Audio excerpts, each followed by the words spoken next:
നമുക്ക് ഇഷ്ടമുള്ള കാര്യങ്ങൾ ഇഷ്ടത്തോടെ ചെയ്യുമ്പോൾ കിട്ടുന്ന ഒരു സന്തോഷം ഉണ്ടല്ലോ, അതാണ് ഞാനിപ്പോൾ അനുഭവിച്ചുകൊണ്ടിരിക്കുന്നത്. രാവിലെ തന്നെ ഹോസ്പിറ്റലിൽ എത്തി ഷെഡ്യൂൾസ് ഒക്കെ ചെക്ക് ചെയ്ത് വേഗം പ്രീ റൗണ്ട്സിന് ഇറങ്ങി. റൗണ്ട്സും കാര്യങ്ങളൊക്കെ കഴിഞ്ഞ് പേഷ്യൻസിനോട് കുറച്ച് ഇന്ററാക്ഷൻ ചെയ്ത് നേരെ ഫുഡ് കഴിക്കാൻ വിട്ടു. ഇത് വേറെ എവിടെയല്ല കേട്ടോ, ഞങ്ങളുടെ ഹോസ്പിറ്റലിൽ തന്നെയാണ്. നല്ല ചൂടൻ ദോശയും ചമ്മന്തിയും പിന്നെ ഒരു ചട്നിയും കിടു കോംബോ ആയിരുന്നേ. പിന്നെ ഈ കാണുന്ന വിദ്വാനാണ് ഞങ്ങൾക്ക് ഈ ഫുഡൊക്കെ ഉണ്ടാക്കി തരുന്നത്. അവൻ ആക്ച്വലി ക്യാമറ ഷൈ ആണത്രേ. ഇത്രയൊക്കെ പറഞ്ഞ സ്ഥിതിക്ക് ഫുഡ് എങ്ങനെയുണ്ടെന്നും കൂടി പറയണ്ടേ? എടാ നല്ല കിടിലും ഫുഡാ. ഞാൻ വർക്ക് ചെയ്യുന്ന ഹോസ്പിറ്റൽ ആയതുകൊണ്ട് പൊക്കി അടിച്ച് പറയണതല്ല. ഞാനും കുറെ ഹോസ്റ്റലിലൊക്കെ നിന്നിട്ടുള്ളതാണ്, അപ്പോൾ അത്യാവശ്യം എക്സ്പീരിയൻസ് ഉണ്ട് ഫുഡിന്റെ കാര്യത്തിൽ. പക്ഷേ ഉണ്ടല്ലോ, സ്റ്റാഫ്സിന് ഇത്ര അടിപൊളിയായിട്ട് ഫുഡ് കൊടുക്കുന്ന വേറൊരു സ്ഥാപനം ഉണ്ടെന്ന് എനിക്ക് തോന്നുന്നില്ല.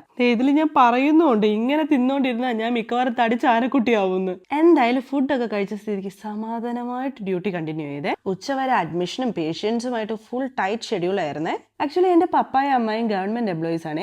ഇവർ ഈ തിരക്ക് പിടിച്ച് ഓടുമ്പോൾ ഞാൻ വിചാരിക്കും ഇവർക്ക് ഒട്ടും സമയമില്ല. അതിനെക്കുറിച്ച് അവരോട് ചോദിക്കുമ്പോൾ അവർ പറയും ഈ തിരക്കിൽ നമുക്കൊരു ഹാപ്പിനെസ് ഉണ്ടെന്ന്. എടാ സത്യത്തിൽ അത് ശരിയാണ്.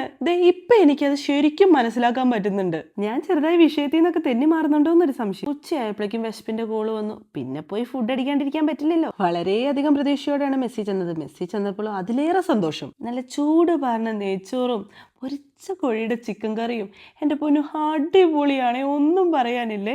കഴിഞ്ഞിട്ടില്ല, അതിന്റെ കൂടെ സൈഡായിട്ട് സാലഡ് ഉണ്ടായിരുന്നു, കച്ചമ്പർ ഉണ്ടായിരുന്നു. സത്യം പറ, നിങ്ങളൊക്കെ ഇപ്പൊ കൊതി വിട്ടോണ്ടിരിക്കുകയല്ലേ. ഇത്ര നല്ല ഫുഡൊക്കെ തന്നെ നമ്മൾ എങ്ങനെയാടാ ഫുഡ് കഴിക്കാണ്ടിരിക്കുക? ഫുഡ് കഴിച്ച എനർജിയിൽ എന്നെ ട്രോളിക്കൊണ്ട് നടക്കുക ഈ രണ്ട് കുരുപ്പുകൾ. അപ്പൊ ഇത്രയൊക്കെ തന്നെയാണ് എന്റെ half day in my life.